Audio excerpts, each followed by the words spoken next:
In this video, I'm going to show you how to replace the freezer drawer stop in your Whirlpool refrigerator.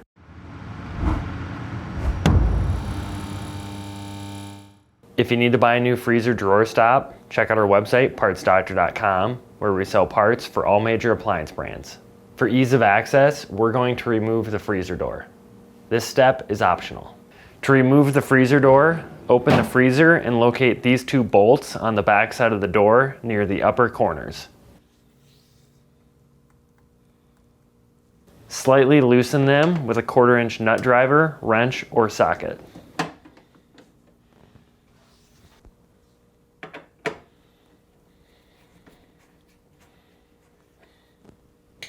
Once loose, you can lift the door off the hanging struts. To remove the drawer stop, insert a small flat blade screwdriver into the slot and gently start to pry on the locking tab. Then, grab and pull to remove. You may find this tricky. When shopping for a new freezer drawer stop, be sure you're searching with the model number from the tag on your appliance to make sure you get the correct part. This part is side specific, so make sure you're ordering the correct one. To install the drawer stop, align and firmly press in place. To install the freezer door, align the hanging tabs near the bottom of the door to the slides and the bolts to the notches on the hanging struts.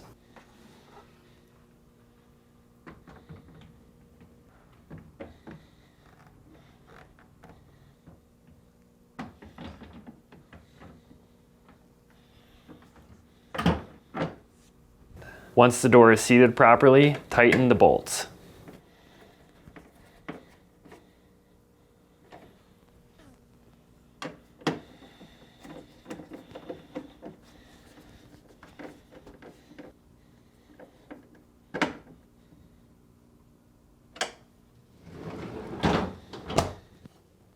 And that's it for this video. If you learned something new, hit that like button. And if you enjoy fixing things and want to see more videos like this and these, please consider subscribing.